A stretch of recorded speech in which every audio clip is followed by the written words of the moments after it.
local produce that's in season. Also, fresh and local recipes from the farmers market. Head there, check it out right now. CALUV.com.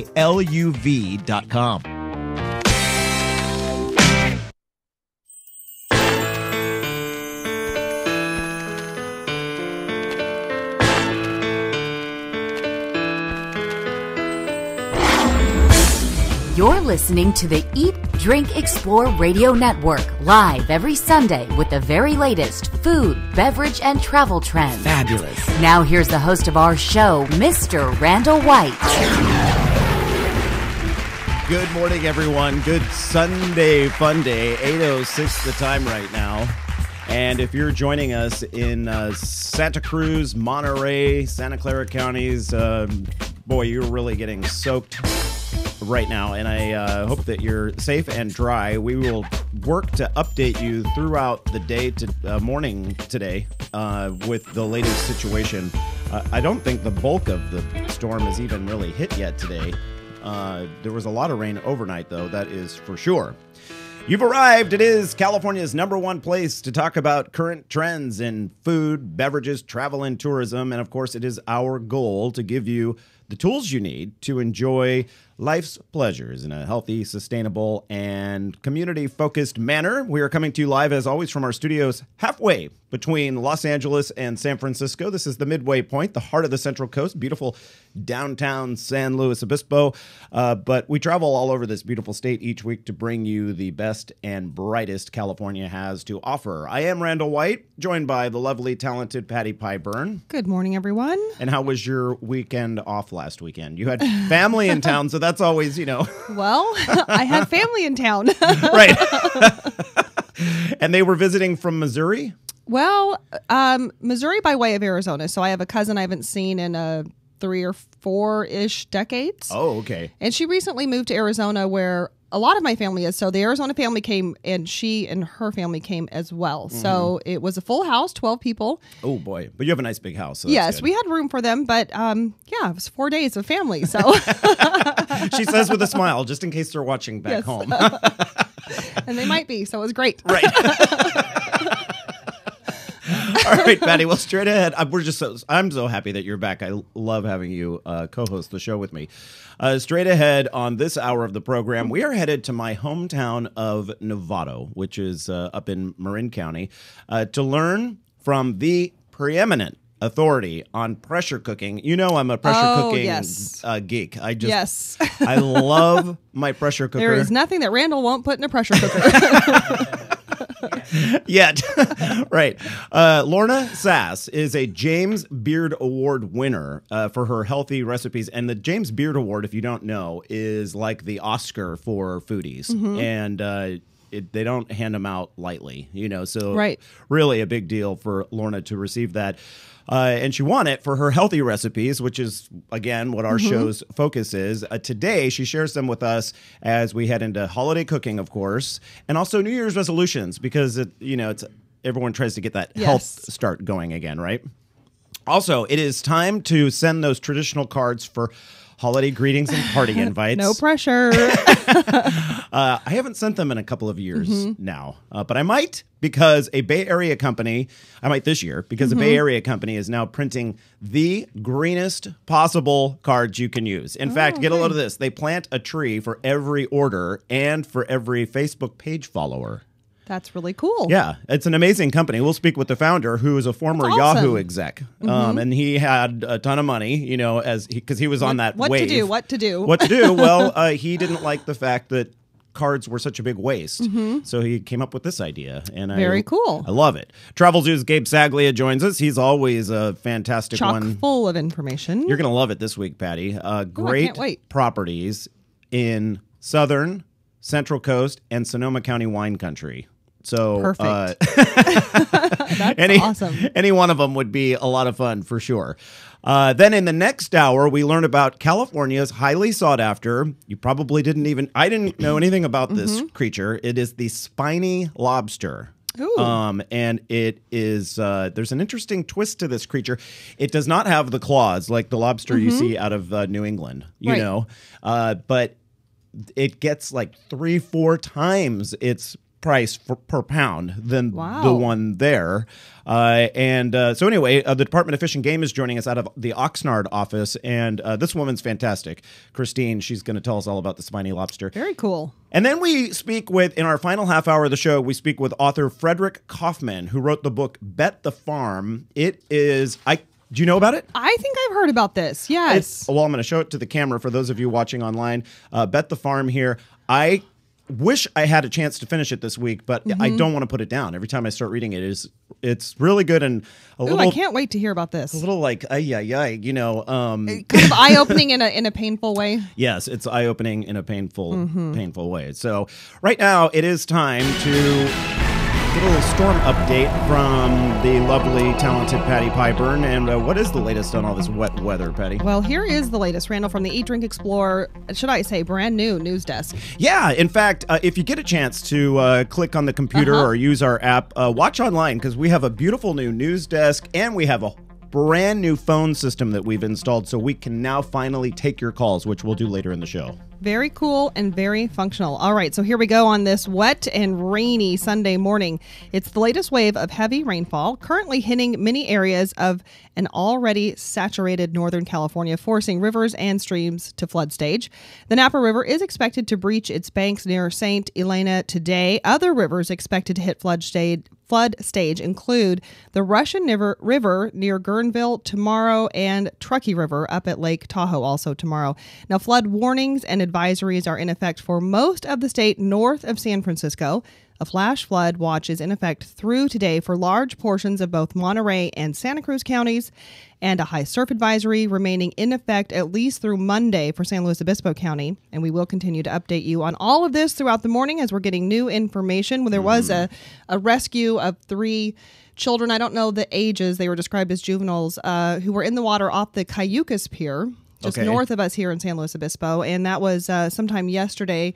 I think they're all 3 okay. 1 went to the hospital for observation. And Patty knows firsthand. Some of you listening heard this story just a moment ago, but we did take on some new listeners at about 6 minutes past the hour. And so Patty got knocked over by a rogue wave as she was filming for KCOY CBS 12 and also our sister station, or your sister station up in the Salinas area. KION, that's right. Yes, I was out there filming the high surf because we've had this advisory in effect for days now, and it's pretty incredible to watch the waves crashing. And I can see why people go out. And there were some, what we might call looky-loos out there, because they all started laughing at me when I was hit by this giant wave, jostled the camera around. Actually, the camera needed a little bit of repair. It shocks at me that they would laugh. They were pointing and openly laughing. Because it's really a serious situation.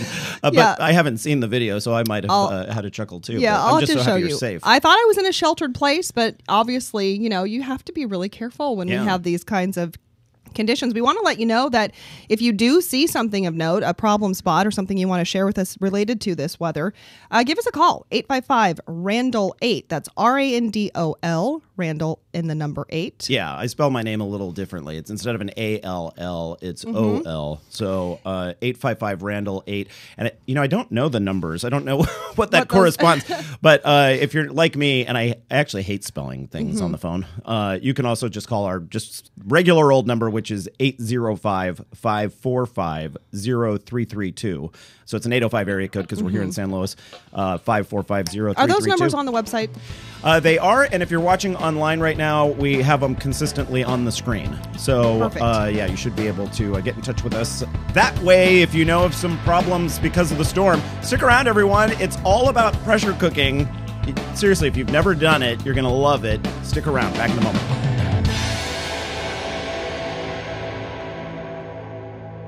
Some of California's best restaurants, hotels, and homes are perched on steep hillsides with incredible views. But those buildings weren't just thrown there. They were placed on foundations designed and perfected by experts. Throughout much of the Bay Area, those hillside foundations were placed by S.S. Caveney Construction. With nearly 3 decades of experience dealing with the steepest and most difficult terrain, S.S. Caveney Construction is well known for being the go-to company when quality is your number one concern. Hillsides in California, as you know, are prone to drainage issues that can lead to erosion and slippage. SS Caveney Construction will solve those problems for you. Get a quote today by contacting the team you need. Head to SS Caveney, that's CAVENEY.com, and get your foundation placed correctly the first time. It will be a while before we see the labeling of genetically modified foods, but that doesn't mean you can't be a smart shopper and head to the store armed with knowledge. Our California Love website has a list of local companies producing food right here in California that are GMO-free and, in most cases, organic too. Head to CA, as in California, LUV, as in shorthand for love.com. It's that easy to find our list of local companies with your health in mind. You can also find this list on our Apple and Android smartphone and tablet apps, which are absolutely free in the App Store. Simply search Eat, Drink, Explore and download it to your device. Our California Love website also contains a vegetable and fruit chart so you can more easily buy local produce that's in season. Also, fresh and local recipes from the farmers market. Head there, check it out right now. CALUV.com.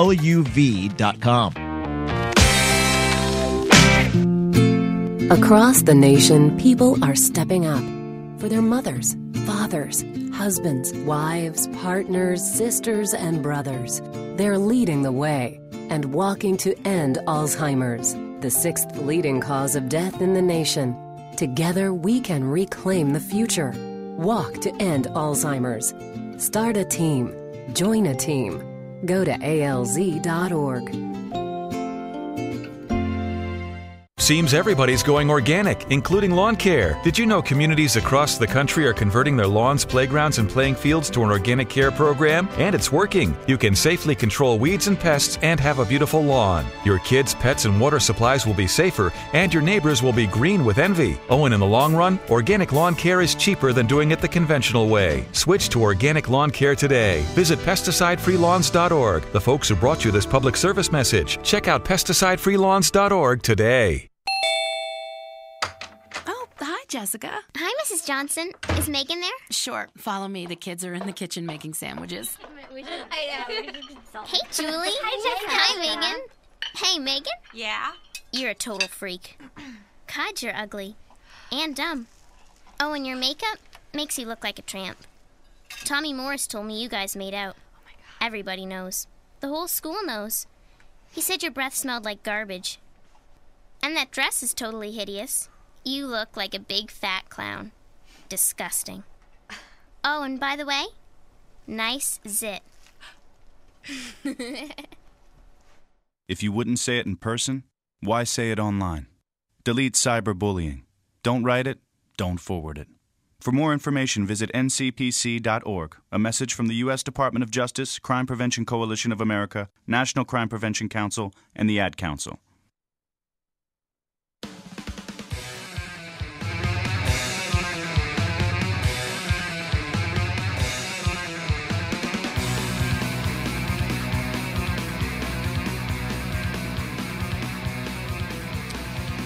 Welcome back, everyone. You are listening to the Eat, Drink, Explore radio show here on this Sunday morning. I'm your host, Randall White, joined by the lovely and talented Patty Pyburn. Good morning. And Patty wasn't with us last week because she was home for Nope. Thanksgiving, slaving away in the kitchen. As you love to I cook. do. And Thanksgiving is like the Super Bowl of cooking for me. Yeah. Once a year, I just go all out. Right. You could save yourself tons of time by Do tell.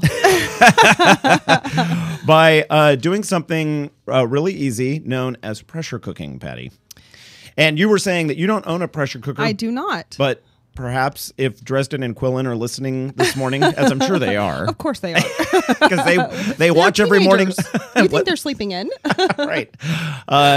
You have a suggestion for them, and that would be perhaps to get you a pressure cooker. I think so. They struggle every year to think about what to get me. It's hard to think of something that isn't just a gift that's a useless item. Yeah, So. and this is a good price point gift, I think, for the holidays. It works right in there.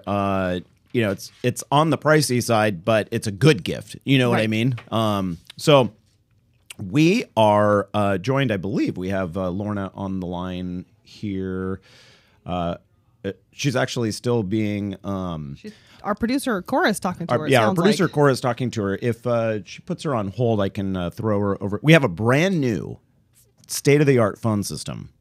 But anything new? There are a few kinks. And there bugs are a few kinks, exactly. to work out. And so we just need Cora to pop her on hold. And in fact, I think she's trying to do it right now. There we go. Okay, and then now we've got Lorna on air. Voila. So we are joined by Lorna Sass. She is a James Beard Award winner, and as I mentioned earlier in the show, that is like the Oscar for foodies. It is such a huge honor to be bestowed, and Lorna is the recipient of one and joining us from Novato, California, my birthplace. Good morning, Lorna. Good morning. How are you? Good. Now, you were headed out to Bolinas. Was that yesterday or the day before? I didn't make it. You did not make it? I was afraid she wasn't going to because of the storm. And Bolinas is a really hard town to find. It has an interesting story. We'll have to highlight that at some point, upcoming day on the show. Well, you didn't make it, but you made it to our show, and I'm glad that that's the case. Yeah, you could say the weather's put me under pressure. Oh, and that's the title of your book, Cooking Under Pressure. I love it. Why, for you, is pressure cooking such a great way to prepare food? Well, it's just so perfect for our times because it's very eco-friendly. It takes much less fuel because food cooks in 1/3 or less the standard cooking time. Right. And it's the kind of thing where, because we're all so busy, you know, if you can get a lentil soup in 10 minutes, you're more likely to make a lentil soup, and it's a lentil soup that really tastes soulful and delicious. Unlike microwave quick cooking, where somehow the food doesn't have that slow home-cooked taste, pressure cooking, the flavors are really mellow and taste like the soup's been simmering all day. So I think we're more likely to eat more healthy if we can make the food more quickly, just because of the kind of lifestyle. Mm-hmm. And Amen. Randall, I wanted to just add really up front, because I'm sure some of your listeners are thinking, "Oh my God, I'm so afraid of a pressure cooker; it's going to blow up." Right. No, that's true. It happens in our household. People step away. Oh, Randall's got the pressure cooker going. You know, Yeah, Lorna. It just seems that myth pervades about pressure cookers not being safe. And in the old days, in the 40s and 50s, when they were popular, basically, if people misuse them, that is, you always have to turn down the heat once you reach high pressure, because otherwise the pressure is going to keep building in the cooker, and eventually the vent will blow open. But if you use it carefully, and nowadays I hasten to add that all the cookers really have safety backup. Yeah. So that even if you forget to turn down the heat, you're not going to have an accident. Because the companies are covering themselves. They don't want there they to don't want be an unsafe product on your kitchen countertop. Right. Yeah. So, Laura, Patty, I think you have a... They're really making a comeback now. Thank goodness. I've mentioned. I think Randall is behind that comeback, actually. And Lorna, I wanted to say that, you know, your comment about the microwave, they're so convenient and everything, but they really can change like the texture and consistency of certain foods if you leave them in too long, or even sometimes when you don't, it comes out and the bread isn't quite right. Especially bread, yeah. Yeah, bread and certain meats kind of rubberize. But the pressure cooker is something I've never tackled. I have to admit I'm a little hesitant to do that. But I like what you were saying about cooking lentil soup. There are times when I think about preparing something with beans and I think, you know what? I didn't think about this yesterday. I didn't soak them overnight. I don't have time. Skip the beans. Exactly. And I don't even pre-soak beans. Me neither. When I put them in the pressure cooker. So, yeah, it can really be you can make a last-minute chili or whatever. That's a big time saver. We make large batches of black beans in the pressure cooker that then last us the week, because we use a lot of black beans at home. And we don't pre-soak the beans, and they're done in 20 minutes. And then you just have them on standby for whatever you want to add them to. Right. And the same with like brown rice. And, you know, brown rice is one of those that has to cook a long time. Yeah. Not in the pressure cooker. Interesting. Yeah. I like the time-saving aspect of it. Time and energy. Right. Yeah, good point. Lorna, what about health-wise? I know that your award that you won, the James Beard Award, was for your focus on health. Why is a pressure cooker a healthier way to prepare food? Well, I don't know that it's healthier than standard stovetop cooking, but it's just a healthy way to cook. I think largely because you're going to end up eating more healthy foods when you can cook them quickly. Yeah.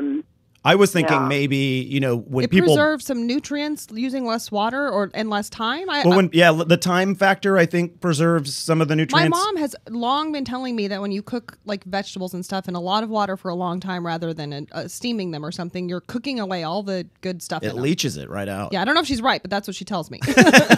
Your mom's on to a lot of good stuff over there. Lorna. Well, go ahead. Oh, I was just going to have you, if you would, share one of your favorite pressure cooker recipes with us. Well, this one, have you tried risotto in the pressure cooker? No. That sounds good. God, it's fabulous. It's 4 minutes under pressure, and it's a little stirring at the end. Okay, when I think of risotto, I think of something that's like, that's when you stir and stir and stir, right? So you don't end up with mush. Yeah. In the traditional way, that is how you make it. You stir for about 20, 30 minutes. And so pressure cooker risotto is fast, and it's kind of become my standard company dish. Oh, that's great. So I have, in cooking under pressure, one of my favorites is risotto with sun-dried tomatoes and smoked mozzarella. Whoa, that does sound really good. Can we have that excerpt to put on the website? Sure. With a link then to your book, of course, because people, once they get a taste of that, they're going to want more. Sure.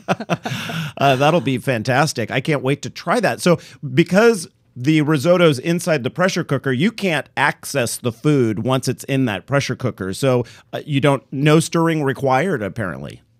Right, exactly. And the pressure cooker just yanks the starch out of the rice very quickly. And so you get that really beautiful silken sauce on the risotto. It's very, very nice. That is great. Yeah. So the pressure cooker is also wonderful for cooking whole grains, for cooking tough cuts of meat. What happens is in the pressure cooker, water boils at a higher than normal boiling point. So usually water boils at 212 in the pressure cooker. In this vacuum-sealed pot, it cooks it more like 240. Oh, I see. So that's why it cooks so much faster. And it's fabulous at breaking down the tough fibers in meat or other foods. That is great. Well, Lorna, we appreciate your tips, and people will look forward to that recipe on the site for sure. You can get more information on Lorna's book, Cooking Under Pressure, on our website at eatdrinkexplore.com or on hers, and it is lornasass.com, LORNASASS.com. Lorna, thank you so much for being on Eat, Drink, Explore with us. My pleasure. Happy cooking, everyone. You stay dry up there in Novato, too. Okay. All right. Bye now. Bye now. Stick around, everyone. Up next, we are talking about green Christmas cards. Some of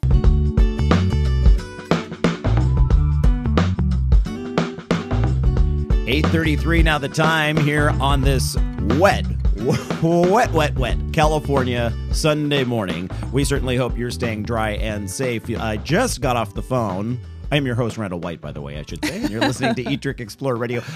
And I'm joined by the lovely and talented Patty Pyburn. I just got off the phone with my mother, Carolyn White, who lives in Lincoln with my dad, Earl White. Lincoln, California, just outside of Sacramento. Anthony, our audio guy's laughing. He's laughing. Because I'm... Good morning, Mom. I'm really... It's a white Christmas. Yes. It always was at our house. At any rate, my mom said the big part of the storm just went through with winds 50 miles an hour. Whoa. And the rain was like coming down sideways and just they just really got hit in the Sacramento area. The whole northern half of the state is under, coastally mainly it's a flood warning. Inland areas like where my parents live is a flood watch, and then we have a flood flash flood advisory for Santa Cruz and Monterey counties, right? And then here in San Luis Obispo, where we're broadcasting, is a high surf advisory, correct? High surf advisory, and we actually have small craft advisory and a gale watch. I think this extends all the way up, the gale watch, and some high wind warnings in some areas too, a little more inland. So I'm looking at the National Weather Service right now, Randall, and it looks like the rainbow because all of those warnings and watches have a different color associated. Oh, yeah. And the map is so colorful because we have so many things going on from Central Coast up. I used to work with a meteorologist at one of the television stations where I worked, and he would always say, "It's lighting up like a Christmas tree this time of year," because it really is. Hey, we were having a problem with our Ustream, and I don't know if that's storm related or not, but the kinks seem to have been worked Cleared out. Up. You're back on. Yeah, and so you can once again watch us online if that is your preferred method. But we are headed to one of the areas where they're getting a soaking right now, the Bay Area, to speak with Christopher Wu, who started a company called Paper Culture, and you can find them at paperculture.com. Every year when the holidays roll around, I question whether I should send out cards or not, because I'm a big greenie, Patty. And I know. Well, Randall, will it surprise you to know that I have never, ever once done the holiday card? Ever? Never? No. Not even one time? Not as an adult. What about if you're having like a holiday party? Do you send out invitations that way? Usually it's word of mouth. Right. I'm just not that organized. Well, these people are going to make it easy for you. Okay, so, good. I will be listening. Christopher joins us right now on the line to solve the dilemma that people like me face when they're trying to have a green Christmas. Christopher, welcome to Eat, Drink, Explore. Thank you very much. I hope you are staying dry because we surely are not. Yeah, the rain has stopped currently where we are at our studio, but it's coming down pretty heavy right now in the Bay Area. Yeah, no, it is, I don't know what the term for it is, but there are trees down, big puddles. It was hard to even drive to work today, so... Well, thank you for making it into the office for us. We certainly appreciate it because I'm very curious about this. My good friend Kathy Pape, she she has a married name now, so but I know her as I just call her by her last name, Pape. And so she sent me the note on this, and she is very hesitant to send me things unless she really believes in it. Mm-hmm. And so she sent me this one. And what caught my eye, Christopher, is that for every order you get, you plant a tree. That is very impressive to me. My mom said, those must be really expensive cards. And I said, I don't think so. I looked on the site. They seemed to be pretty comparable. How do you do it? No, absolutely. Well, when we started the company, we started in a little bit different way than, the typical Silicon Valley, raise a bunch of venture money, throw it in and swing for the fences and really just grow at all costs. We're somewhat, my founders and I are somewhat fortunate in that this is not our first company, and we sold our last few companies. And people might know one of the companies you worked for, right? Or more? Yahoo? Yes, Yahoo. Unfortunately, I did not start Yahoo, but and so part of our mandate was to really do something that many of us actually just had kids as well when we started the company, and we really wanted to start a company that our kids would be proud of, in addition to us being proud of. And so from the beginning, we've really focused on two things, modern design and sustainability. And one of the things that we do on the sustainability side, as you mentioned, is that we do plant a tree with every order placed. We've actually pledged to plant over 1 million trees. Wow. And we're pretty far along in our goal. We've planted 250,000 trees to date. A quarter of 1 million trees already planted.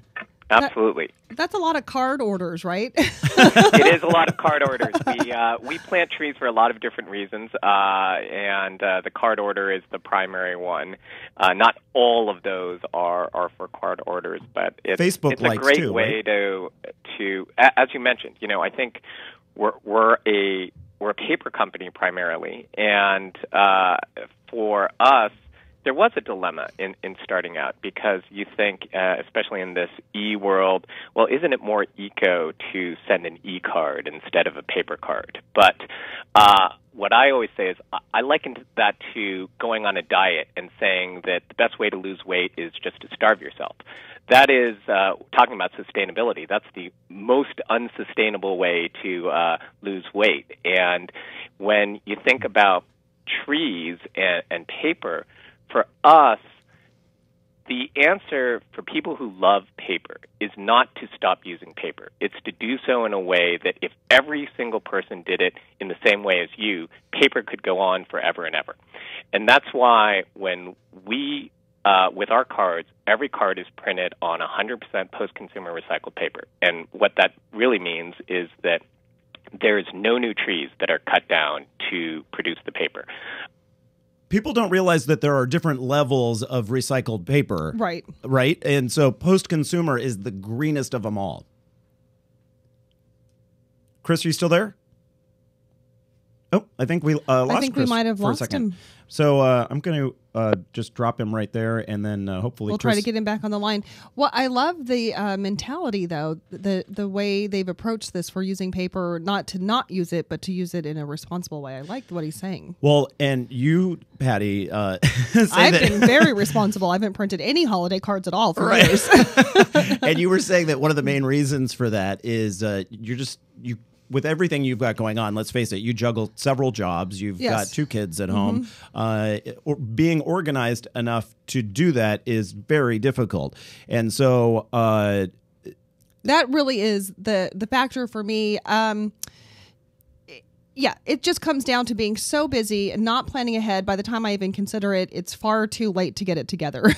They'll personalize these cards for you, as I understand, which is really cool. I just have been looking at their website.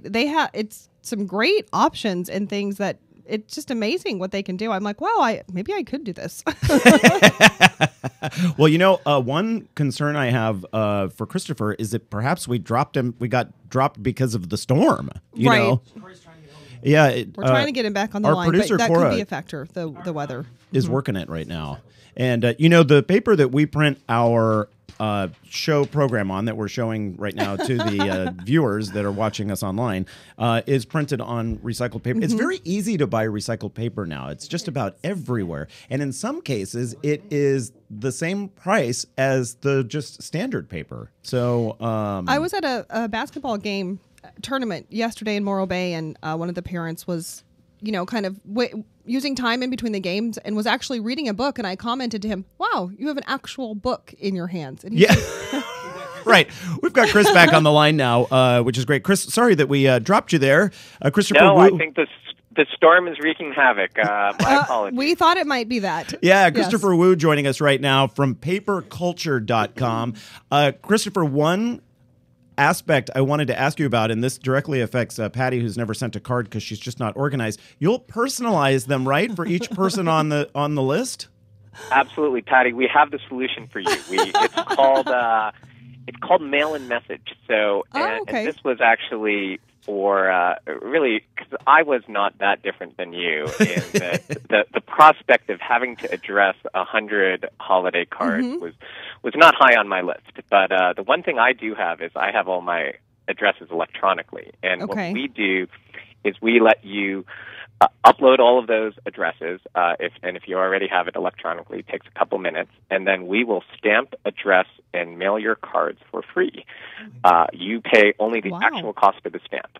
And on top of that, we enable you to write a personal message on the back of each card so that you could send grandma one message and you could send your brother or sister a different message. And all of that's part of the card and really gives that personal touch without needing to go lick a lot of stamps and get hand cramps writing notes. Right. Christopher, what is the time frame for people that are not good planners? How far up until Christmas Day can you order something like this and still get the card in their hands before the holiday? Really about a week beforehand. Okay. So it takes about a day or two to process, and then delivery takes, depending on where you live, about 4 or 5 business days. How about for, like we were mentioning, Patty, if you were to have a party, a holiday party or something? Like an invite? Yeah, it's nice to get a card for something as festive as a holiday party. You do those as well? Absolutely. We do basically any event or life, what we call life events. So whether you're getting married or holiday cards, invitations, announcements, and then stationery as well. And some wall art, which is our newest product, which is printed on bamboo, which is really quite beautiful. Very cool. That is fantastic. Yeah. Well, Christopher Wu, thank you so much for being on Eat, Drink, Explore today. I want you to stay dry there in the Bay Area and on your drive back home from work. You can find more information about Christopher's company. It is paperculture.com. And of course, we have a link under the program summary for today at eatdrinkexplore.com. Christopher, thank you. Thanks a lot, Randall and Patty. All right, Happy holidays. Happy holidays to you. Stick around, everyone. Gabe Saglie with Travelzoo has wine country getaways at a great discount coming up right after this commercial break. You're listening to Eat, Drink, Explore on this Sunday morning. Some of California's best restaurants, hotels, and homes are perched on steep hillsides with incredible views. But those buildings weren't just thrown there. They were placed on foundations designed and perfected by experts. Throughout much of the Bay Area, those hillside foundations were placed by S.S. Kavanagh Construction. With nearly 3 decades of experience dealing with the steepest and most difficult terrain, S.S. Kavanagh Construction is well known for being the go-to company when quality is your number one concern. Hillsides in California, as you know, are prone to drainage issues that can lead to erosion and slippage. S.S. Kavanagh Construction will solve those problems for you. Get a quote today by contacting the team you need. Head to S.S. Kavanagh, that's CAVENEY.com, and get your foundation placed correctly the first time. It will be a while before we see the labeling of genetically modified foods, but that doesn't mean you can't be a smart shopper and head to the store armed with knowledge. Our California Love website has a list of local companies producing food right here in California that are GMO-free and, in most cases, organic too. Head to CA, as in California, LUV, as in shorthand for love.com. It's that easy to find our list of local companies with your health in mind. You can also find this list on our Apple and Android smartphone and tablet apps, which are absolutely free in the App Store. Simply search Eat, Drink, Explore and download it to your device. Our California Love website also contains a vegetable and fruit chart so you can more easily buy local produce that's in season. Also, fresh and local recipes from the farmers market. Head there, check it out right now. CALUV.com. Seems everybody's going organic, including lawn care. Did you know communities across the country are converting their lawns, playgrounds, and playing fields to an organic care program? And it's working. You can safely control weeds and pests and have a beautiful lawn. Your kids, pets, and water supplies will be safer, and your neighbors will be green with envy. Oh, and in the long run, organic lawn care is cheaper than doing it the conventional way. Switch to organic lawn care today. Visit pesticidefreelawns.org. The folks who brought you this public service message. Check out pesticidefreelawns.org today. Across the nation, people are stepping up for their mothers, fathers, husbands, wives, partners, sisters, and brothers. They're leading the way and walking to end Alzheimer's, the 6th leading cause of death in the nation. Together, we can reclaim the future. Walk to end Alzheimer's. Start a team. Join a team. Go to alz.org. For the latest video and information from today's show, head on over to eatdrinkexplore.com. We're constantly updating it with the latest food, beverage, and travel trends. Also, we're launching a new section of the site called California Love. This is where we recommend great companies, and the best part is every single business we feature is locally owned. We've checked them out and are confident you'll love them as much as we do. This is a great tool to have as we head into the holiday shopping season. Since you're already spending money, you might as well support your neighbor. We choose businesses that give back to the community, care about the environment, or use only the freshest local and organic ingredients. They also make their products here, not overseas. Our California Love business recommendation tool is still in the development stages, but will be available very soon at eatdrinkexplore.com. Eat, Drink, Explore Media, your lifestyle information source.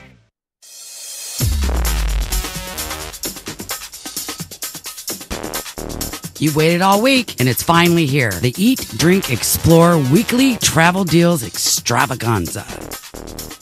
Nobody can say extravaganza like our Monica Vicente. I love that. And good day, everyone. I'm your host, Randall White, joined by Patty Pyburn. And it is time to hear insight from the best of the best, the gurus of bargains, the luminaries of budget travel. And this week, we welcome back, as we do on the first Sunday of every month, Travelzoo's Gabe Saglie. Hey, Gabe. Hey, guys. Great to be with you. Are you down in Carpinteria? I am heading, I'm actually in Oxnard right now. I just pulled off the 101 on my way home to Carpinteria from a little early morning stint down in Los Angeles. And it's starting to drizzle down here, just a drizzle right now, but I think some wetter, heavier stuff is on its way. That's what I was wondering, because I know it's worse to the north. And Gabe, before we get to your segment, we just want to bring up really quickly for people watching online, the National Weather Service has its map of advisories, and every advisory has a different color. So if it's like a storm watch, it's pink, and if it's green, it's a flood warning and that sort of thing. And we're showing it right now. It is like a mosaic of colors. Sometimes on an uneventful day in the summertime, you might have... It's just all beige. It's just all kind of beige, or you might have a little heat advisory somewhere or something. But no, the entire West right now is just covered with bad weather. So makes you want to stay at home and book a good travel getaway, right? That's why we have Gabe on the line right now. And a lot of your locations, Gabe, are wine country getaways here in California, starting with the Cliffs. Yeah, well, the fact of the matter is that the winter season is actually a great time to visit. It's one of these, off-season destinations, pretty much central, southern, northern California wine country, the best hotel prices that you'll see all year. So although the weather is damper and the buzz of the harvest season has come to an end, great time to go. Availability translates to the really good prices. So, yeah, first off is a place I've stayed at several times. I really love this property, Clifftop there in Shell Beach. It's the Eclipse Resort. A very popular place to go if you want to do Central California, San Luis Obispo wine country near Pismo, near Morro Bay. And they're just a great property, and I love staying here whenever I'm in Central California. They've got a deal now for travel through February. $109 a night gets you a partial ocean view room with a private balcony. Another $10 gets you a full ocean view. So, wow, upgrade. Yeah. I'll tell you what, Patty and I might know the Cliffs just a little bit. Just a little. The restaurant there, Marisol, is one of our favorites. Mm-hmm. We love Chef Greg. Greg Weingard, right, is his name there? Mm-hmm. And it's just really such a fun place to go. And for $109 a night, because we happen to love to sit on the balcony there on Sundays, extended for hours, it wouldn't be a bad idea to just get a room for $109, mm-hmm. and you can stretch that enjoyment into the evening hours. It is really a beautiful place. It is amazing. All right, Gabe, let's head up to. Go ahead. I was going to say they have an award-winning wine list at the Marisol as well that gets the yearly Wine Spectator Awards. Yeah, it's a great spot, as you said. David, the manager, a great guy as well. Vintner's Inn up in Sonoma County. Yeah, this is a great, beautiful four-diamond property in Santa Rosa, which is the threshold to Sonoma wine country. A European-style property on 92 acres of vineyard space. They've got a deal through March. It's reduced by more than half, down to $199 a night. It gets you a $75 dining credit to the John Ash and Company restaurant on site. Great place to eat. And they have a couple of VIP extras, like a tour and tasting at Sonoma-Cutrer. You get a guided barrel tasting at Rodney Strong, and a couple of other wine-themed extras as well. But this is just a beautiful... the Ferrari Carano people own this property. Oh, okay. It's just a beautiful four-diamond spot there in the midst of the Sonoma vineyards. Yeah, and I'll tell you, Santa Rosa has become a major foodie city. Great restaurants there, and John Ash and Company, one of them. All right, let's head to the wine country that's up and coming, Temecula.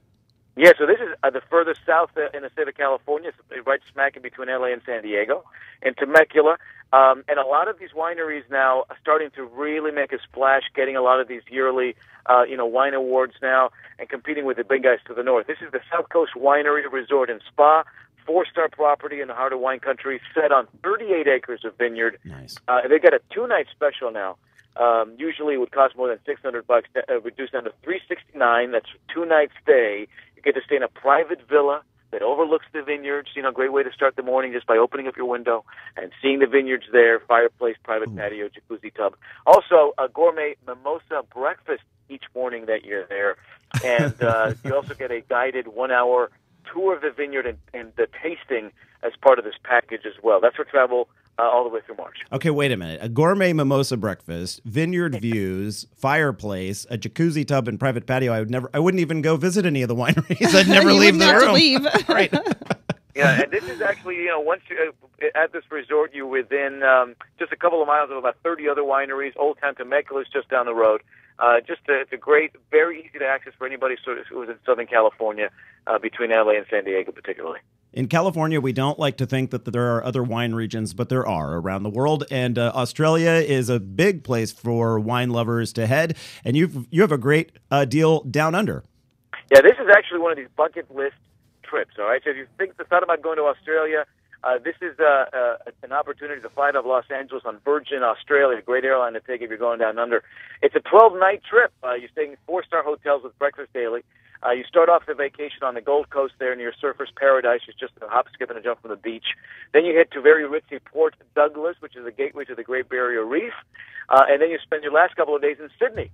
A couple of interesting highlights to this trip, a helicopter ride over the Gold Coast. You get a cruise out to the Outer Barrier Reef with lunch. You get a full-day Sydney sightseeing tour.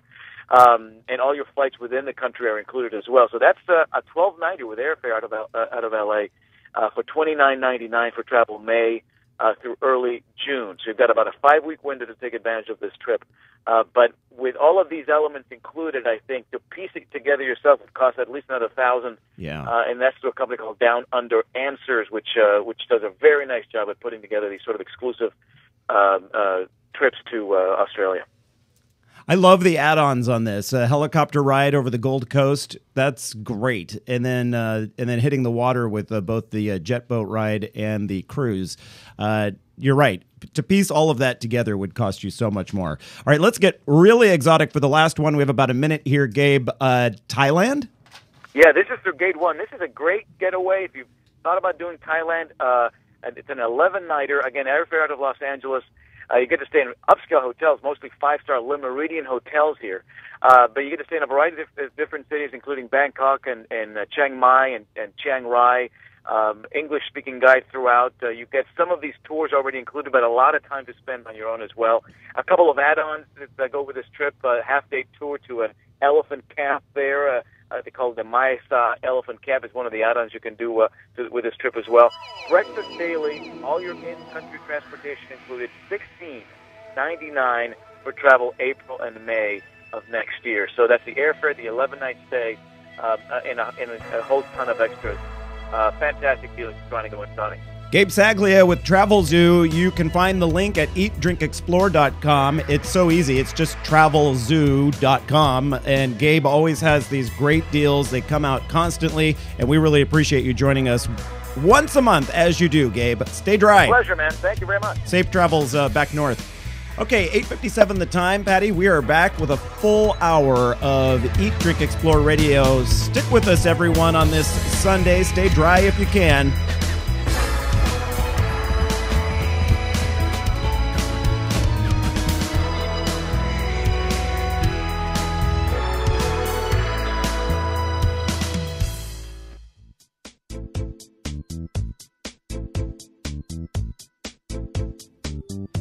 The Eat, Drink, Explore radio show is currently in a local commercial break.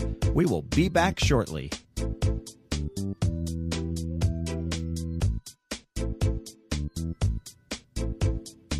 Get the latest audio, video, and breaking news from Eat, Drink, Explore Media by following us on Facebook, Twitter, and YouTube. We're easy to find. The URL extension for all of those sites is simply Eat, Drink, Explore.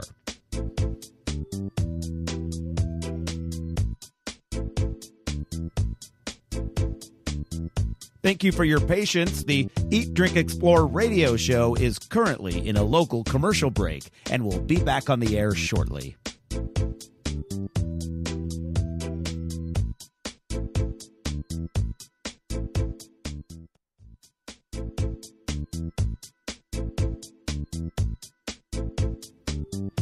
The Eat, Drink, Explore radio show is currently in a local commercial break. We will be back shortly.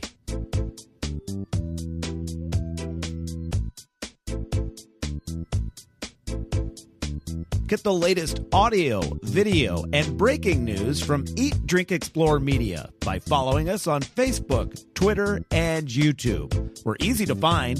The URL extension for all of those sites is simply Eat, Drink, Explore.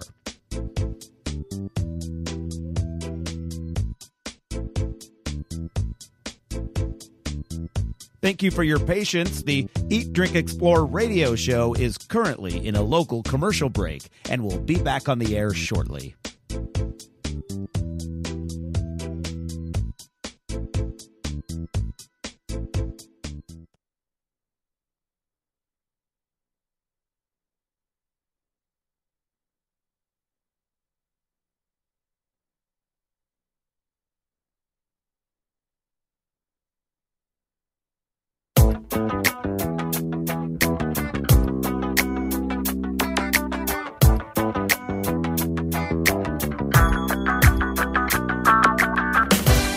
You're listening to the Eat, Drink, Explore Radio Network.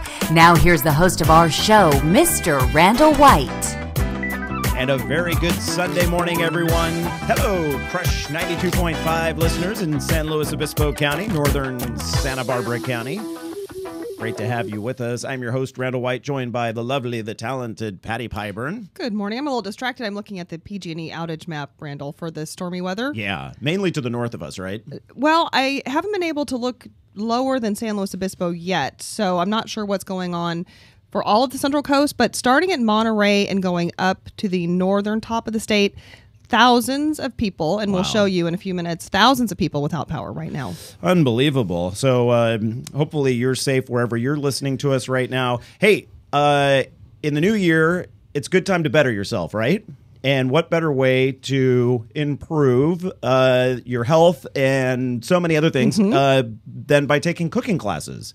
And eat more healthily. Right. If you go to our website, eatdrinkexplore.com, and click on the recipes tab, you'll see a lot of recipes in there. We've been trying to add them daily. Most of those recipes, a couple from Patty here, one by me, but most of those recipes are sent to us by Joe Seals, a Facebook fan of our Facebook page, who started sending us recipes. And I said, Joe, come in and tell us about the upcoming adult education classes that the Lucia Mar School District offers in the new year. And Joe, I was looking at the list that you sent, and these prices are amazing for what you get. They are. We like it. We like the program.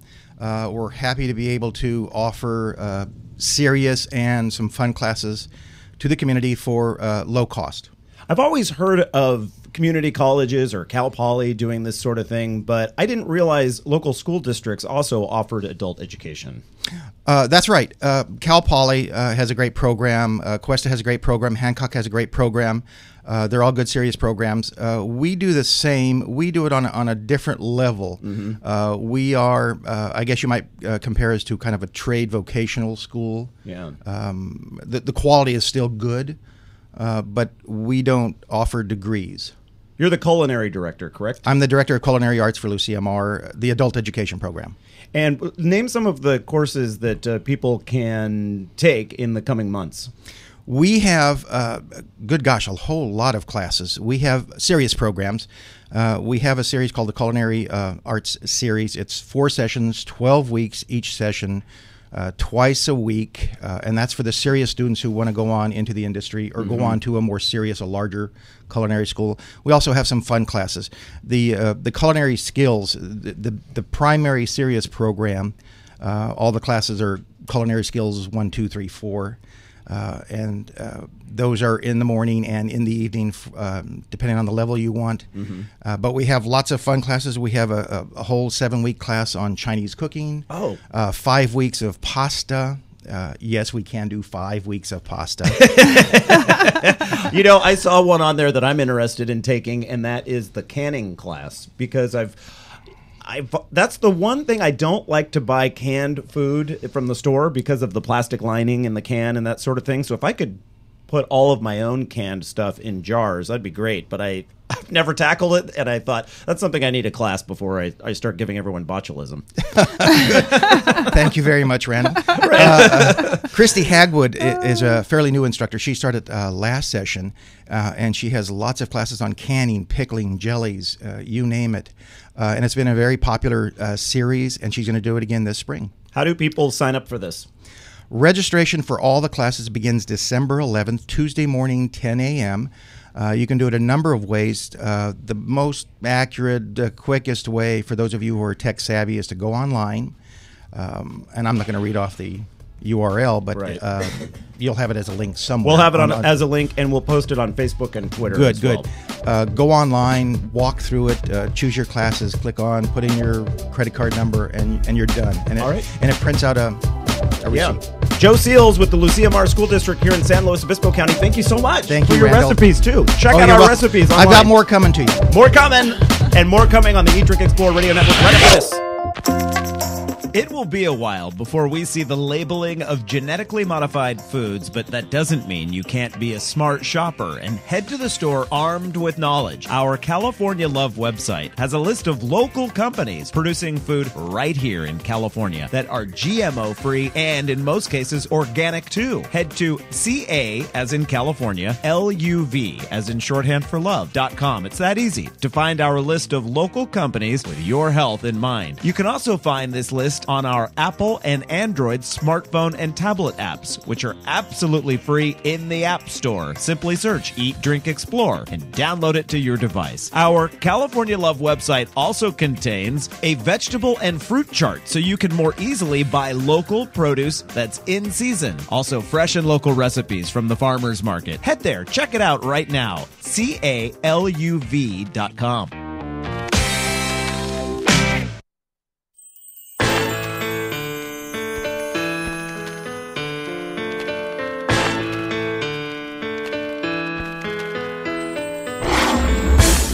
You're listening to the Eat, Drink, Explore Radio Network, live every Sunday with the very latest food, beverage, and travel trends. Fabulous. Now here's the host of our show, Mr. Randall White. 9:06 the time here on this Sunday morning, Sunday Fun Day, as we like to call it. Might not be fun depending on where you are, though, because a large portion of the state of California is under a lot of water, and it keeps coming. And according to Patty Pyburn, who joins me as well, the PG&E reporting thousands of people without power. That's right. Just in San Francisco, I think there's close to 5,000 customers affected with an outage there, but that's just one of the bigger ones. Yeah. These outages, if you look at the PG&E outage map, go from Eureka, Big Bend, all the way down to Monterey. So there are a few outages even down in the Monterey area. So they're just speckled across the whole northern part of the state. Now, I know that the Santa Cruz County coastline, the Monterey County coastline, extending well inland, is under a flash flood warning through, I think, 10 p.m. today.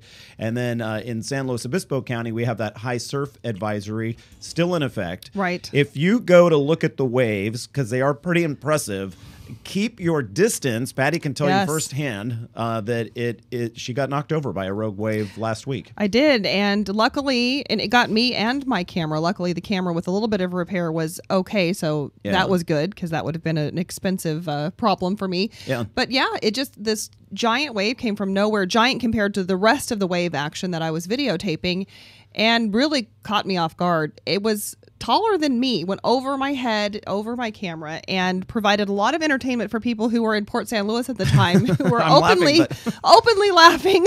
That's amazing to me that they were laughing. If I was there, I would have been horrified and scared. But telling the story now that I know you're safe and dry, I can laugh. Exactly. I'll tell you what, if you are listening right now and you know of a trouble spot, a problem with running water, a place for our listeners Downed to lines avoid. or trees. Exactly. Please give us a ring at 805-545-0332 and share it with us. 805-545-0332. 602 is our phone number for you to call because we certainly want to let you know the very latest. We can only go with what, I tried to hook up with the California Highway Patrol today so that they could tell us about road problems, right. But they didn't have anyone available, sadly, that could join us live on the line. So we can check the CAT. I don't know if you have a chance, Patty, to check the CAT I'll pull site that up for that. But I should let everyone know what's coming up on the show this hour. And if you're just joining us, you're listening to the Eat, Drink, Explore Radio Network. And straight ahead, we learn about California's highly sought-after spiny lobster. And you might be thinking, what? Like, I know about the Dungeness crab. I know about some of the things California is famous for. Spiny lobster's a new one on me. I had never heard of it. And some of you might be listening and going, what? You've never heard of it? Get with it. Well, I want the other people that hadn't heard of it as well to get up to speed. So we will be speaking with someone from the Department of Fish and Game based out of Oxnard to give us the skinny on this. Here's the interesting thing about the spiny lobster. I'll just mention this quickly. Most of the spiny lobster that is farmed off the coast here gets sent overseas. And then if you see spiny lobster on the menu, like mainly in Southern California, it's shipped in from another from an entirely different place. So there are places where you can get freshly caught spiny lobster coming from coastal California at a very good price. And that is one of the things our guest will tell you how to do that. Okay, so that you're not buying this overseas lobster when we have the perfectly good thing right up here, the coast. Fresh from our area. Exactly. Then our final half hour, we will speak with author Frederick Kaufman, who wrote the book Bet the Farm. I have it in hand right here. And I have to tell you, this book is really good and hard to put down. I wish I had more time this past week. I would have finished it, but I did get a good way through it. And the subtitle on this book is How Food Stopped Being Food. So if this is a concern of yours, you're going to want to listen to I'm trying to not say gonna. But you're going to want to listen to our interview with author Frederick Kaufman, and we'll take your calls as well during that final half hour. Patty, did you get a chance to pull up the CHP? Yeah, Sacramento. I have 1, 2, 3, 4, 5, 6 different reports of roadway flooding, about 4 or 5 traffic hazards in the road, so that could be mud or rocks or something, or even a small collision. That's Sacramento. In Los Angeles, it's the same thing. Even down here on the Central Coast, we have 4 different, small traffic collisions, which we can imagine have, to do with the slick, wet roadways. Storm-related, yeah. Yeah, so as I'm clicking on the different communities from Central Coast up north, we're seeing flooding in the roads and hazards. Could be down trees or lines. I haven't, clicked on to see exactly what those hazards are, but I suggest if anyone has reason to be out on the roads today, if you're listening to us, check before you go, check the CHP traffic incident page. You can Google search that and see if there's anything that you may encounter on your way. And the one issue that people, when they get themselves in trouble, is they think they can cross an area and they can't. And then they get halfway through it, their car stalls out, and then they find themselves in trouble.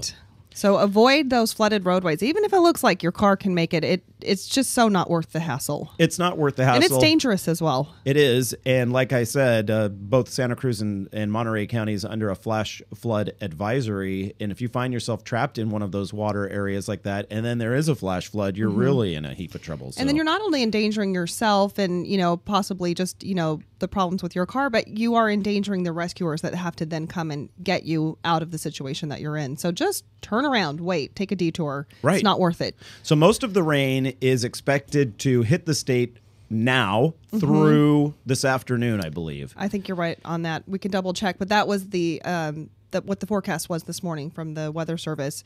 I just clicked on Monterey. It's the same thing. We've got mud, dirt, and rock on State Route 156, and I can just keep on going down with traffic hazards and roadway hazards. And everyone, if you can just stay home right now, stay home. It's a good idea. River is expected to crest as well. The Napa River, which historically does flood. In fact, downtown Napa has redesigned the entire riverfront. It's beautiful now just because of days like today. So the river is not expected to flood there in Napa, but in St. Helena, it is expected to go over, and they predict sometime around noon. The Russian River has a history of flooding constantly. In fact, if you go to the tiny town of Guerneville, which is really cute, and it's also home to the Russian River Brewing Company, which is delicious, award-winning Russian River Brewing Company, you'll notice many of the homes are built on stilts. They're way off the ground. There's a reason for that. There's a really good reason for that, because the Russian River floods there almost annually, and it is expected to go over its banks tomorrow morning as that rain from further up, makes its way down into the Guerneville area. So, and then the Truckee River that comes out of Lake Tahoe is expected to flood as well. Again, throughout the show today, if you know of any problems where you are, if you know of a major mudslide or roadways that are completely underwater, that sort of thing, give us a ring and let us know. We're happy to take your call at 805-545-0332. We do have an 800 number as well. It's 855-RANDALL-8, and I spell my name with a D-O-L instead of a D-A-L-L. Okay? 855-RANDALL-8 or 805-545-0332. Stick around, everyone. It's all about the spiny lobster coming up right after this. You're listening to the Eat, Drink, Explore Radio Network.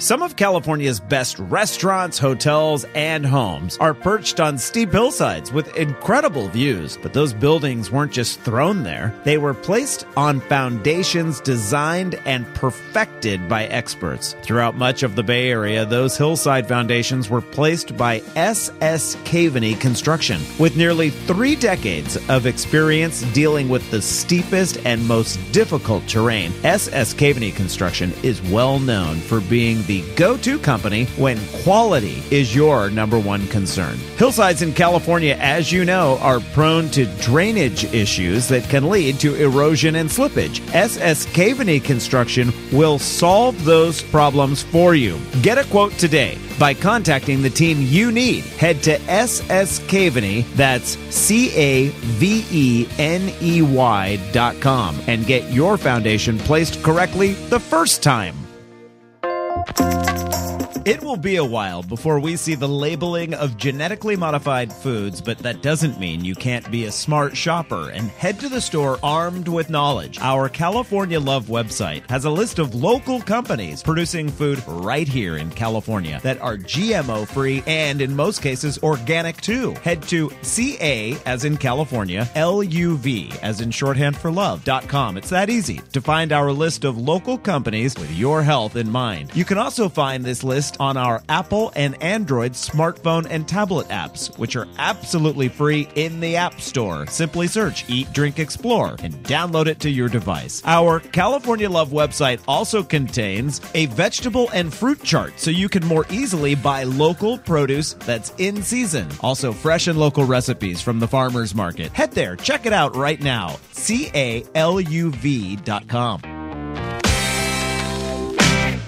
I don't recycle. I mean, we can just find another planet for your kids to live on, you know? Noted non-recycler Tommy Crenshaw talks about the future. Oh, I can totally see finding another planet that can support life when ours fills up with trash. Log on to YouGottaBeKidding.org and learn about all the ways you can recycle, unless you're into lame excuses like Tommy's. Hey, recycling's just not my thing. Starting over on a new planet? Now that's exciting. Don't be that guy, unless you want people looking at you funny. Log on to YouGottaBeKidding.org. Across the nation, people are stepping up for their mothers, fathers, husbands, wives, partners, sisters, and brothers. They're leading the way and walking to end Alzheimer's, the 6th leading cause of death in the nation. Together, we can reclaim the future. Walk to end Alzheimer's. Start a team. Join a team. Go to alz.org.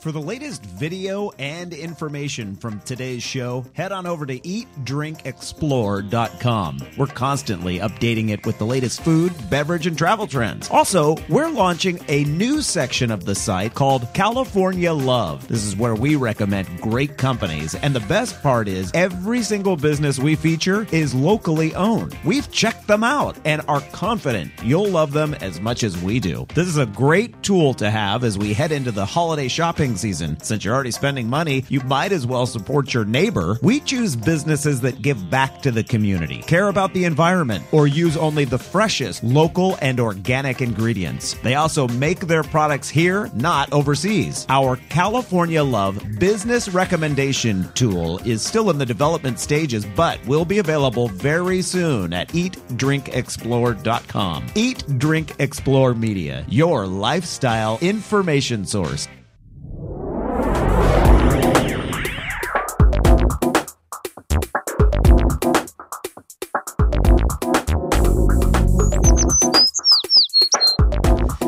.19 the time now on this very wet and wild Sunday morning here in California. Good morning, everyone. You're listening to the Eat, Drink, Explore Radio Network. I'm Randall White with my co-host, Patty Piper. Good morning. And got a call from the Sacramento area. It was actually my mom giving me a call to say, did you know that it's not canceled? The Folsom to the capital, Sacramento, marathon is underway right now with thousands of people running in this weather. That, to me, seems like a miserable bad choice.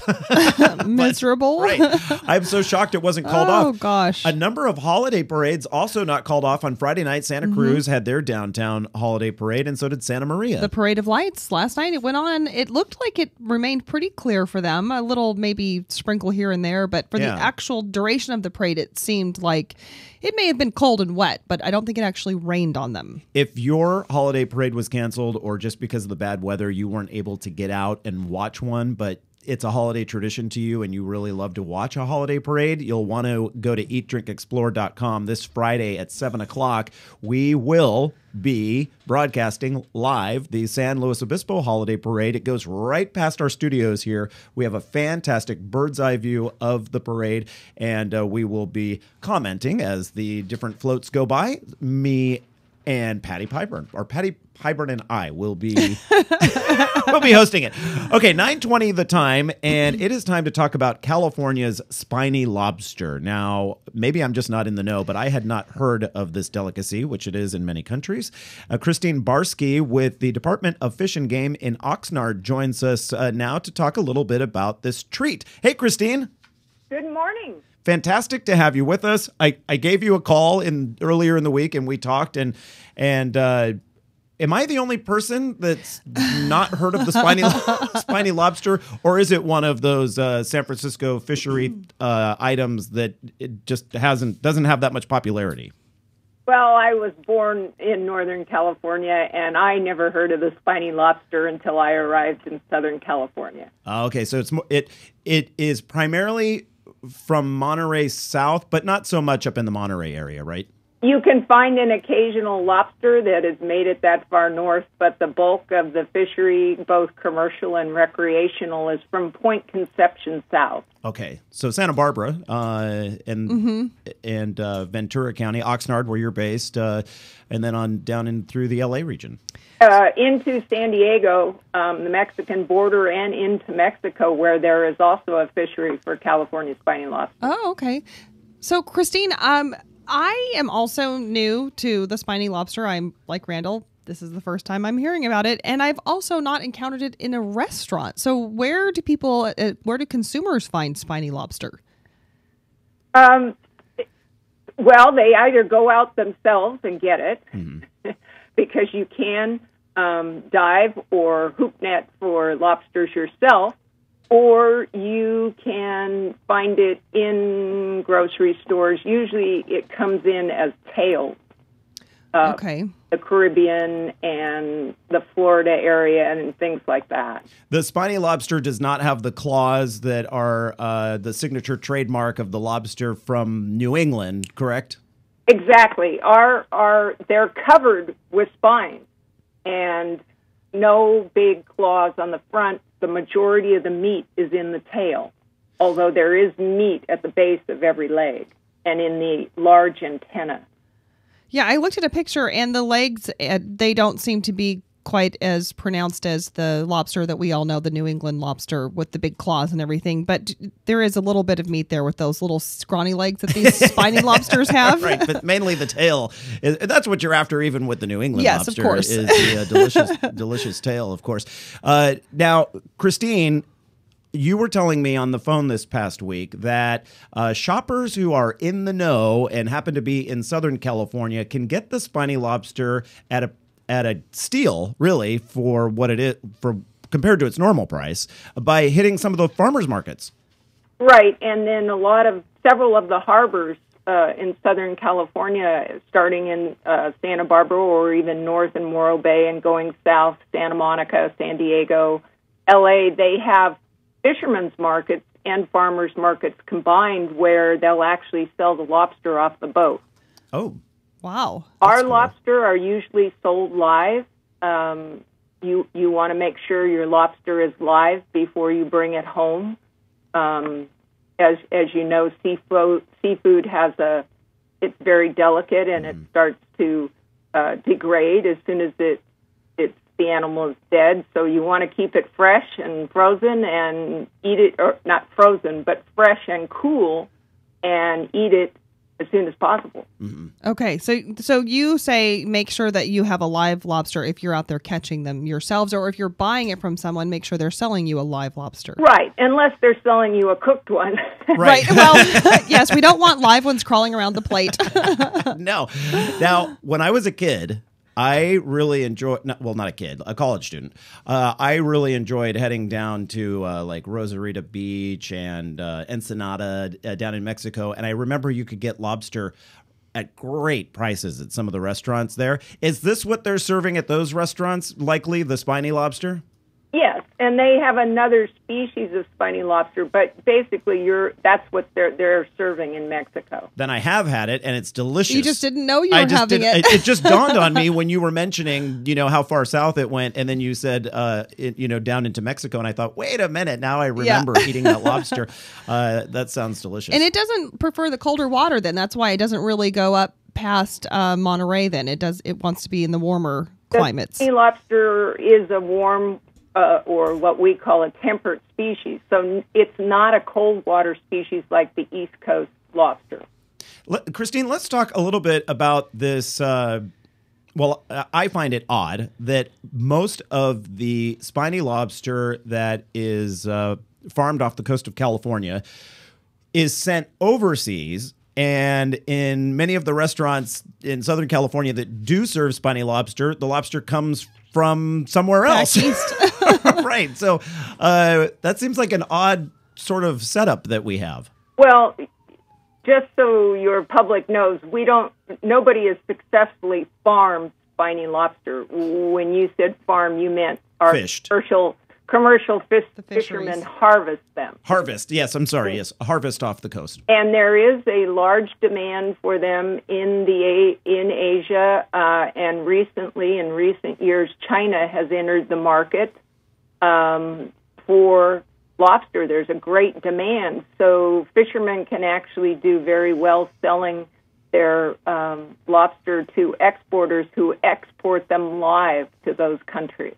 And they get a really good price for these lobster as opposed to what you might pay for a New England style. That's true, because our fishery is small by comparison to other fisheries in the world. In other words, the commercial landings are usually about 500,000 pounds to 750,000, and the recreational people also take some. So when you talk East Coast, they're found in all the states in the upper regions of, and it's a huge fishery compared to ours. So it's supply and demand. There's a much smaller number of spiny lobsters, so the price is much higher than for lobsters like the East Coast lobsters. If one of our, we'll have to get to this quickly. If one of our listeners were to find the spiny lobster at, say, a harbor there in Los Angeles or at one of the farmers markets, what price range could they expect to pay? Right now, I would say they would pay anywhere from $13 $12, $13 a pound, clear up to $20 a pound. Okay. Christine Barsky with the Department of Fish and Game out of the Oxnard office, giving us the lowdown on California's spiny lobster. Hey, thanks for joining us, and stay dry today, okay? All right, that was Christine Barsky, and we are back in just a moment. We will speak with the author Frederick Kaufman and his book, Bet the Farm. We'll be taking your calls as well. How Food Stopped Being Food, the subtitle to his book. Back in just a moment. Some of California's best restaurants, hotels, and homes are perched on steep hillsides with incredible views. But those buildings weren't just thrown there. They were placed on foundations designed and perfected by experts. Throughout much of the Bay Area, those hillside foundations were placed by S.S. Caveney Construction. With nearly 3 decades of experience dealing with the steepest and most difficult terrain, S.S. Caveney Construction is well known for being the go-to company when quality is your number one concern. Hillsides in California, as you know, are prone to drainage issues that can lead to erosion and slippage. S.S. Caveney Construction will solve those problems for you. Get a quote today by contacting the team you need. Head to S.S. Caveney, that's CAVENEY.com, and get your foundation placed correctly the first time.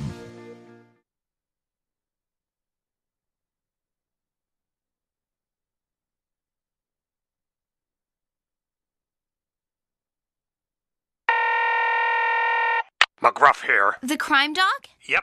I think I'm gonna need your help. I've got an internet bully. Okay, well, what you do is... Maybe you could put a virus on her computer. Or a tracking device. Or a bug. You don't have to do that, all you... Or maybe we could get an attack dog. You ever see those attack dogs that can, rip a person's arm off? Seriously. Or like a SWAT team. A cyber SWAT team or something.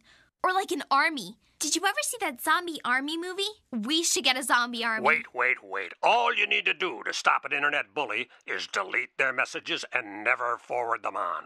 So, no zombies? No zombies. Bummer. Delete cyberbullying. Don't write it, don't forward it. For more information, visit ncpc.org. A message from the U.S. Department of Justice, Crime Prevention Coalition of America, National Crime Prevention Council, and the Ad Council. Hello, this is Julia Louis-Dreyfus, and I want to tell you about my new favorite discovery, Yosemite National Park. I recently went there with my husband and children, and we walked the trails to see the breathtaking waterfalls, admired the grand meadows, and giant sequoias. But the future of our national parks is uncertain. Many challenges face our parks today, from polluted air and water to development threats outside their borders and inadequate funding to protect our national heritage. That's why the National Parks Conservation Association recently completed a decade-long assessment of the challenges facing our national parks, along with proposed actions that will ensure our children and grandchildren will be able to enjoy the parks as we have. Our national parks have inspired Americans for nearly 100 years. As we approach the centennial of the National Park Service in 2016, please join us in helping to protect our national park legacy. Find out how at www.mpca.org. At the American Lung Association, we're fighting for a day when we can all breathe easier. We're fighting for clear skies over every city and healthy lungs throughout the country. We're fighting to free millions of Americans from the addictive grip of tobacco and the devastating effects of lung disease. The American Lung Association isn't just fighting for air, we're fighting for all the things that make it worth breathing, and we can use your help. See what you can do at fightingforair.org. This is Betty White. I know you don't need one more thing to worry about, but listen, high blood pressure can cause kidney damage, blindness, heart attack, stroke, and you can have high blood pressure even if you feel all right. 1 in 7 adults has it, but it's easy to get your blood pressure checked, and you can treat it if it is too high. So don't worry about it, don't ignore it, just see your doctor and check it out. For your free booklet, visit the Will Rogers Institute at wrinstitute.org and find us on Facebook and Twitter.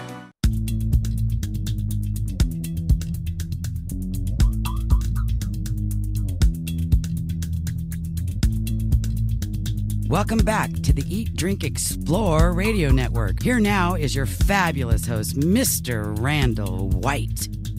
And a very good Sunday morning, 9:33 the time. We certainly hope you're staying dry wherever you may be listening to the Eat, Drink, Explore Radio Network. Much of the state under some sort of advisory or warning. Patty Pyburn?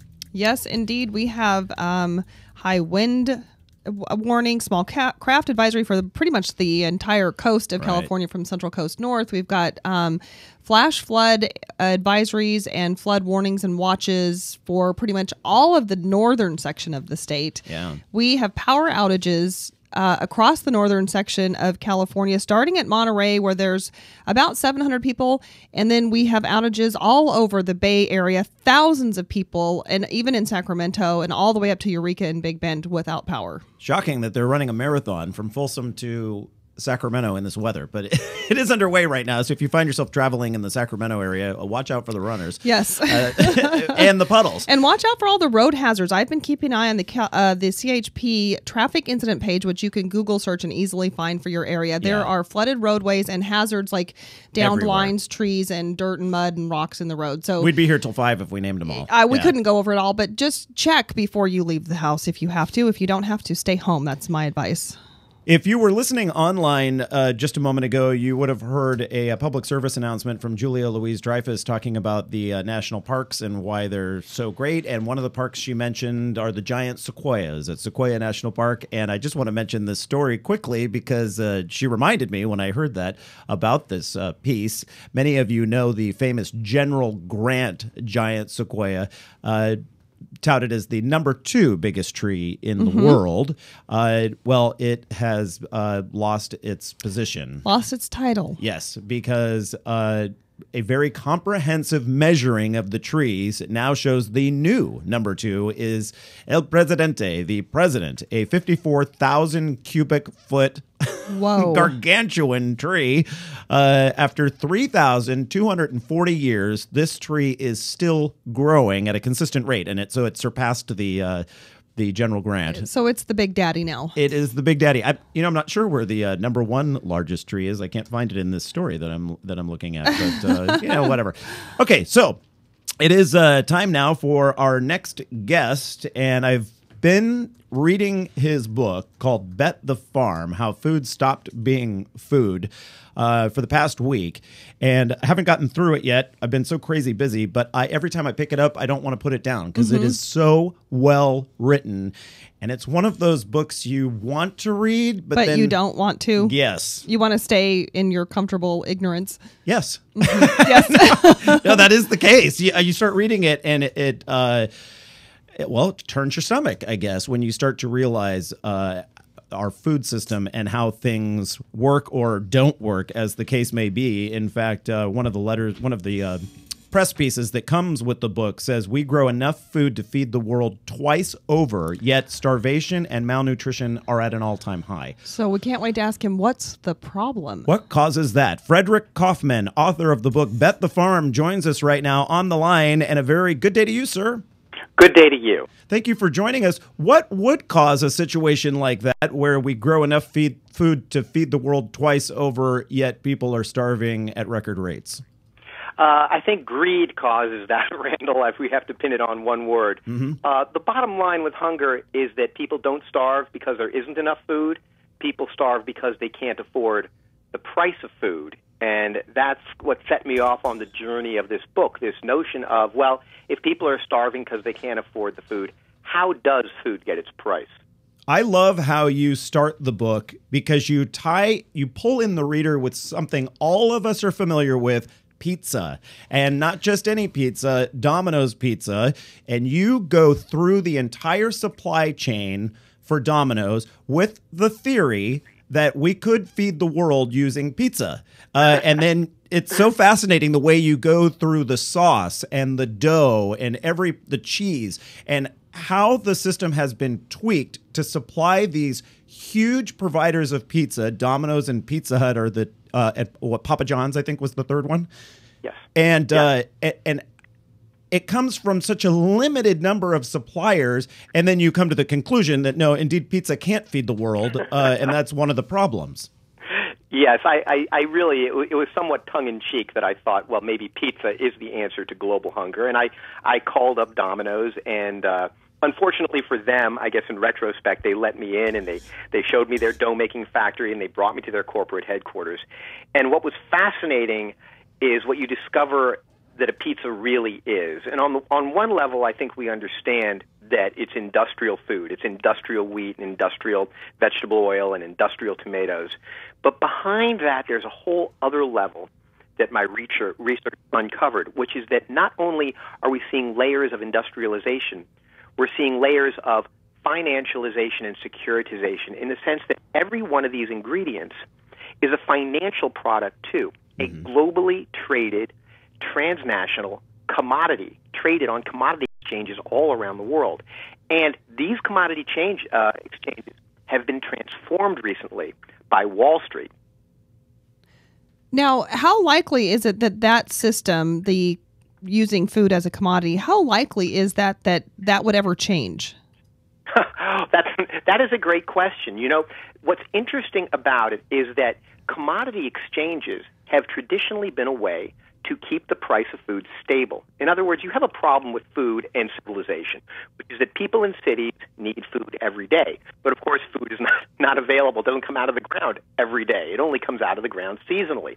And so people who are involved need to keep a stable price, and that's kind of the main role, to a certain extent, of civilization. And so about 150 years ago, right after the Civil War, commodity markets were created in this country to help stabilize the price of food. But what's happened is over the last 10, 15 years, Wall Street, using some very fancy and Baroque new food derivative products, have figured out a way to subvert those markets and turn them into profit machines for themselves. One of the problems with so few companies being in charge of, in your pizza instance, the tomato sauce, the dairy products that go along with the pizza making. The wheat and the dough. You point out that market forces like that put small farmers out of business because they just can't compete on that level. That's absolutely right. So you have two things going on. On the industrial level, you have huge corporations that are moving in all over the world and driving down the price of basic foods so that they're driving all farmers off the land everywhere. These farmers then can no longer make a living planting their smaller acreage of tomatoes. They move to the city where they cannot afford the tomato sauce on their takeout pizza. Because at the same time that we're seeing this industrialization and this race towards the bottom that's pushing the small farmers out, we're seeing the securitization that's also pushing, on the financial level, the commodity prices up. And we think about this just in the United States. It's not just in the United States. This is worldwide. Well, in the United States, hunger is a problem. We have more people than ever on food stamps. And in 2008, right, at Trader Joe's, there were limits on the amount of rice you could buy. There was a food riot in Milwaukee. But really, hunger plays out differently throughout the rest of the world. And right now, we're looking at, the number, but it's looking like more than 900 million hungry people. I just spent Thanksgiving week in Ethiopia, and we're looking at 40% of the people don't have enough to eat over there. 40%, wow. It's really extraordinary and terrifying. And yet you say that we're making more food than enough because, I hear the argument, especially, we live in a heavily ag area. We hear the argument that it is a struggle to feed the world and farmers need to use certain practices in order to feed the world. But you're basically saying we can feed the world, but it's the system that's not working. Yeah, I mean, I do think that when there's so much out there about we're at 7 billion and we're going to go to 9 billion, that we have a new middle class in India and China that are more meatified. They're eating meat, which of course takes more diesel and fertilizer and insecticide and grain input. And of course, through the American Midwest, we had the drought this past summer, a drought which has continued. So all of these are very serious issues, along with biofuel mandates. These are all serious issues in terms of the supply side. But even so, we are seeing yields which are bringing in food, and certainly on the level of the basic grains, which are more than enough to feed everybody. And this is the history of hunger, too. If we were to But hopefully you're home safe and dry. We are having some Ustream problems today, and I think it's weather related because we've never had a problem with it in the past. So if you're watching online and it's not working for you, then you need to tune into one of the various stations that carry the Eat, Drink, Explore radio show. And a good day, everyone. We are joined by Frederick Kaufman. Mr. Kaufman is the author of Bet the Farm, How Food Stopped Being Food. And welcome back to the program, Mr. Kaufman. You know, we often on the show here encourage people to buy as locally as possible when it comes to food. We have a huge farmers market that right behind me here, if you are watching every online. Every Thursday night is a huge foodie event. But you say that buying local can't necessarily solve this problem of trying to save the food problem in the world. Well, Randall, I think that buying local is a great thing, and I believe that agroecological farming methods and better relationships between urban and rural environments are key to the final solution. I mean, where we're ultimately heading is there. What I'm saying is that in order to get, however, to that place, we're going to have to do some other types of reforms, larger reforms for Wall Street, larger reforms in terms of patent laws. In Washington, around the world, regulation of global derivatives. Those are the kinds of actions that are needed now that food has become global, and a lot of the price of food has been subverted by some of the top and greatest financial interests in the world. Are the patent laws a problem because of genetically modified food? I spent almost a year investigating in genetic modification laboratories, yes, and I saw hundreds of yet-to-be-released genetically modified foods in genetic modification laboratories across the United States. And one of the things that's fascinating here is that the scientists themselves, who I spoke to, actually have very good intentions. They would like to feed the world. They think that their products are going to help to feed the world. And so it made me think, what is really wrong here? What do we hate about genetic modified foods?